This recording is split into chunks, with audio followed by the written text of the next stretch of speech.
వృద్ధురాలైన తల్లి మరణిస్తే ఇల్లు వదలాల్సి వస్తుందనే మూఢనమ్మకంతో కన్న తల్లినే కడతీర్చారు ఇద్దరు కసాయి కొడుకులు. అనంతరం తమ తల్లికి మతి స్థిమితం లేదని, తల్లి కనిపించడం లేదని పోలీసులకు ఫిర్యాదు చేశారు.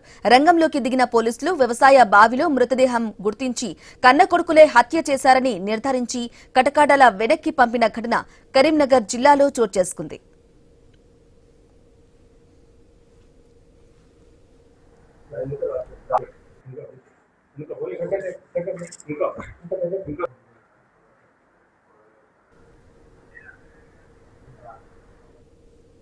ఇక కరీంనగర్ జిల్లా సైదాపూర్ మండలం ఎలబోతారం గ్రామానికి చెందిన నోడి వెంకటమ్మకు నలుగురు కుమారులు. వెంకటమ్మ పక్షవాతం బారిన పడి అనారోగ్యం పాలైంది. వృద్ధాప్యంతో ఆమె స్వయంగా వంట చేసుకునే పరిస్థితి లేకపోవడంతో ఆమెకు నలుగురు కుమారులు వంతుల వారీగా భోజనం అందిస్తున్నారు.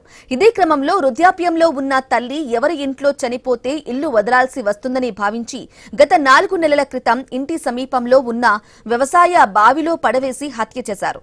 అనంతరం తమ తల్లికి మతి స్థిమితం లేదని, కనపడటం లేదని పోలీసులకు ఫిర్యాదు చేశారు. ఫిర్యాదు అందుకున్న పోలీసులు ఇంటి సమీపంలో ఉన్న వ్యవసాయ బావిలో మృతదేహాన్ని గుర్తించి గత 4 నెలల నుండి విచారణ చేపట్టి పెద్ద కుమారుడు సమ్మయ్య, చిన్న కుమారుడు శ్రీనివాస్ హత్యకు పాల్పడ్డ సాక్ష్యాలను సేకరించి అరెస్టు చేసి రిమాండ్కు తరలించారు.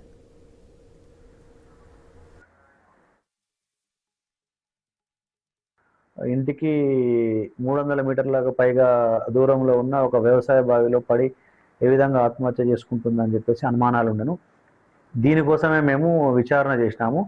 ఈ విచారణలో భాగంగా మాకు తేలింది ఏంటంటే, ఆ మహిళను, ఆ వృద్ధురాల్ని వారి పెద్ద కొడుకు అయిన సమ్మయ్య మరియు ముఖ్య నిందితుడైన వారి చిన్న కొడుకు అయిన శ్రీనివాస్, నూనె శ్రీనివాసులు ఇద్దరూ కలిసి హత్య చేసినట్టుగా మా దృష్టికి వచ్చింది.